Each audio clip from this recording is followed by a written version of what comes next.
Assalamualaikum warahmatullahi wabarakatuh. Perkenalkan, nama saya Rayu Ligiati, kelas B dengan nomor NIM 152222044 dengan program studi S1 Kebidanan Transfer di Universitas Ngudi Waluyo.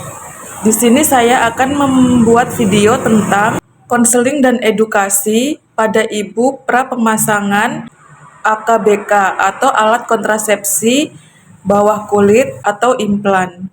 Terima kasih. Assalamualaikum. Salam. Silakan masuk, Bu. Silakan duduk. Satu pintu dulu, Bu, ya. Ya.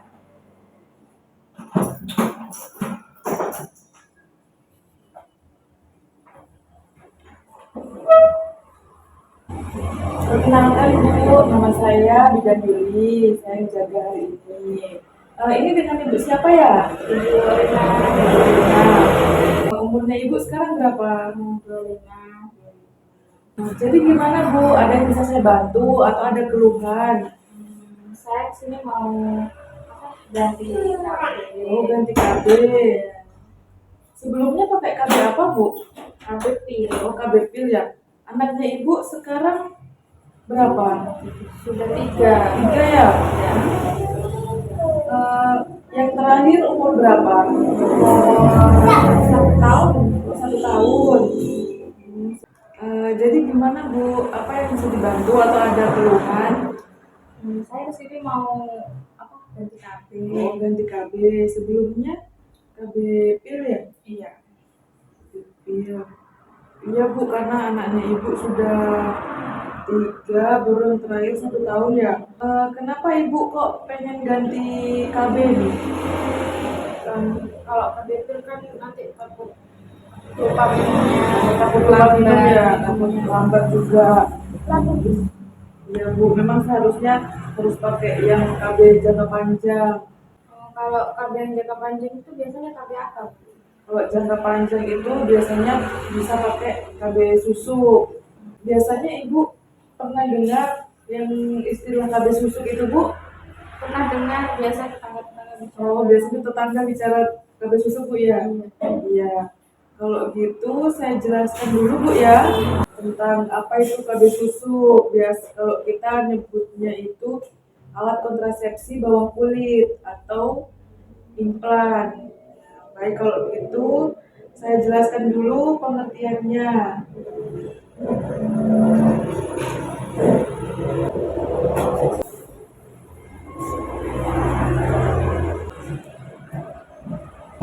Nah, yang pertama saya jelaskan dulu pengertiannya, Bu, ya.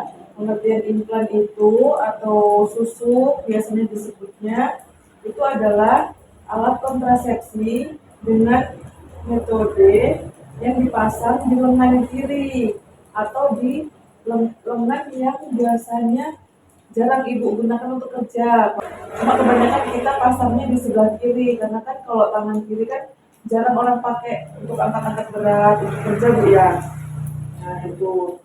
Terus dia itu berisi hormon progesteron. Nah, jadi KB-nya itu berisi hormon progesteron. Biasanya dia itu bentuknya seperti ini, Bu, seperti korek kayu. Nah, ini 1 sampai 2 batang kecil biasanya diletakkan di bawah kulit lengan bagian atas.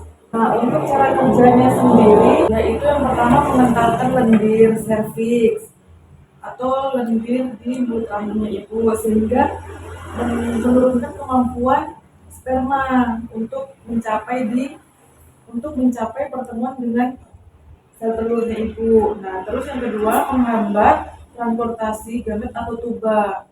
Nah, kemudian yang ketiga itu menjadikan selaput lendir rahim itu tipis dan atrofi.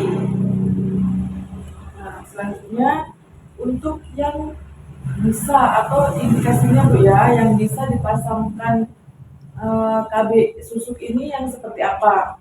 Yang bisa dipasangkan itu yang pertama pada masa usia reproduksi.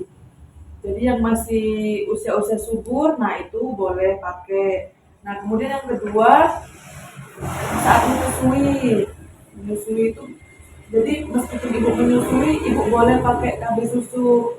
Nah, kemudian yang ketiga, sering sering lupa minum pil. Nah, seperti ibu tadi, karena kan biasanya takutnya kan lupa minum pil ya. Jadi memang disarankan untuk pakai KB susuk ini.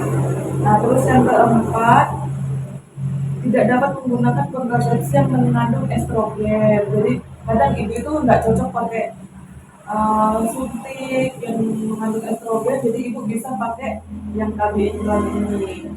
Jadi dari yang saya sebutkan tadi, kira-kira ibu termasuk dalam semuanya itu ya? Kan tadi ibu usia reproduksi ya, masih masa subur. Kemudian ibu juga takut minum pil, takutnya lupa. Kalau untuk menyusui, ibu masih menyusui sekarang? Oh masih, ya boleh. Nah, kemudian tidak menggunakan alat kontrasepsi yang mengandung estrogen. Kalau ini kan ibu belum pernah coba ya.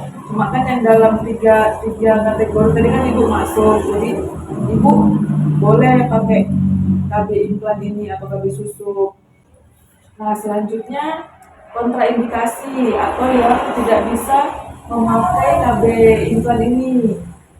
Jadi ibu-ibu yang nggak bisa pakai implan ini, dia biasanya yang dicurigai hamil. Jadi kalau ibu rasa-rasa kayak curiga hamil atau telat haid atau ada tanda-tanda hamil, jadi disarankan untuk jangan dulu memakai KB ini, jangan dulu pasang KB. Kemudian yang kedua itu ibu mengalami perdarahan yang belum diketahui apa penyebabnya. Jadi selain haid yang teratur itu ada perdarahan yang ibu tidak tahu ini penyebabnya apa. Jadi itu belum disarankan untuk menggunakan KB ini. Nah, yang ketiga, mempunyai atau memiliki riwayat penyakit diabetes mellitus atau penyakit gula dan penyakit jantung koroner atau yang mengalami komplikasi begitu Bu, tidak boleh. Nah, kemudian selanjutnya ibu dengan menderita kanker payudara atau kanker yang lainnya.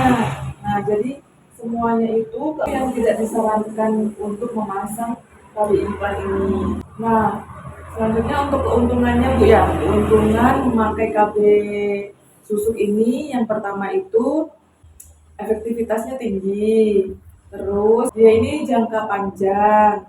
Nah, kemudian tidak memiliki hormon estrogen. Yang selanjutnya tidak mengganggu produksi ASI. Jadi kalau ibu kan sementara menyusui ya, jadi ini tidak mempengaruhi produksi ASINya ibu. Nah, yang terakhir ini menurunkan terjadinya anemia. Jadi dia ini tidak menyebabkan anemia. Nah, untuk keterbatasan alat kontrasepsi implan ini atau susu, yang pertama itu ibu tidak dapat mendapat mencegah terjadinya penyakit non seksual. Nah, terus yang kedua itu terjadi gangguan pola haid. Jadi biasanya yang setelah pakai KB implan ini biasa terjadi gangguan pola haid, bisa kadang tidak haid atau muncul bercak-bercak atau pola haidnya semakin sedikit atau pola haidnya semakin panjang. Nah itu jadi dia ini mengganggu pola haidnya ibu. Nah yang terakhir haidnya produksinya agak lama atau agak lama. Nah untuk keefektivitasan alat kontrasepsi susuk ini atau KB, jadi memiliki efektivitas yang sangat tinggi Bu, dengan angka kegagalan itu 0,39 per 100 perempuan per tahunnya. Jadi efektivitasnya sangat tinggi. Jadi sarankan untuk susuk ini. Kemudian efek pada atau memakai implan ini yaitu terjadi gangguan bisa jelaskan dan terjadi perubahan ada ibu-ibu yang tambah kurus atau tambah naik berat badannya. Nah setelah itu terjadi perubahan libido atau terjadi perubahan seksualnya ibu terhadap suami.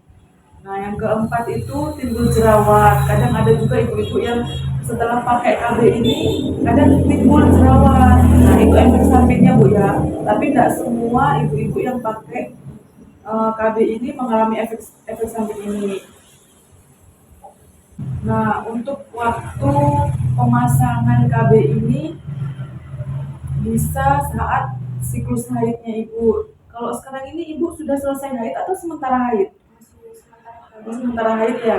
Nah, ini boleh Bu, ini masuk di kategori waktu yang tepat untuk pemasangan IUD KB implan. Nah, kemudian pada hari pertama atau hari ketujuh masa haid, cuman kan sekarang itu sementara haid ya. Nah, ini disarankan sekali waktu yang tepat untuk pemasangan KB implan. Nah, untuk tempat pemasangannya itu nanti Ibu disuntik dulu ya, disuntik di sini Bu ya, di bagian lengan atas, bagian luar ini. Nanti Ibu disuntik dulu. Nah, kemudian setelah disuntik baru kita pasangkan KB implan itu. Nah, setelah Ibu sudah dipasangkan, nanti Ibu kontrol ulang 1 minggu lagi setelah pemasangan atau sewaktu-waktu Ibu ada mendapati kayak keluhan begitu. Jadi sampai di sini Ibu sudah paham ya? Nah, kalau untuk pemasangannya waktu yang tepat itu kapan Bu? yang itu saat menstruasi. Saat menstruasi ya? Iya, jadi kan sekarang Ibu sedang menstruasi, jadi ini memang waktu yang tepat untuk Ibu menstruasi. Nah, untuk pemasangannya Ibu sudah tahu di mana? Di lengan atas bagian kiri. Oh, di bagian kiri ya, boleh, betul. Nah, kemudian untuk kontrol ulangnya kapan Bu? 4 minggu setelah pemasangan. 1 minggu setelah pemasangan ya, atau saat ada keluhan, jadi Ibu boleh kontrol. Baik, kalau begitu untuk efek sampingnya tadi kan Ibu sudah paham semua ya, bisa jelaskan tadi. Jadi ada yang bertanyakan lagi Bu? Sudah jelas ya? Oke, kalau gitu ini kan sudah waktunya yang tepat ya untuk pemasangan. Jadi apa Ibu mau langsung dipasang dulu atau mau tunggu bicara dengan suami dulu? Insya Allah. Mau bicara dulu sama suami ya? Iya, tidak apa-apa. Nanti kalau Ibu sudah siap, boleh datang ke sini nanti saya pasangkan. Tapi kalau ke sini usahakan pas sementara haid Bu ya. Hari pertama atau hari ketujuh haid. Nah, itu boleh. Baik, kalau gitu kan Ibu sudah mengerti. Nah, saya minta tanda tangannya Bu ya untuk pendokumentasian saya. Oke, terima kasih Bu. Kalau gitu saya mau pamit pulang dulu. Oh iya Bu, terima kasih. Mari. Ya. Setelah kita melakukan tindakan atau konseling kepada pasien, jangan lupa untuk melakukan pendokumentasian, yaitu dengan menulis hari, tanggal, jam, kemudian kita tulis tindakan yang kita berikan atau konseling yang kita berikan kepada pasien. Setelah itu, kita tulis nama kita sebagai bidan dan pemberi konseling, kemudian paraf. Terima kasih.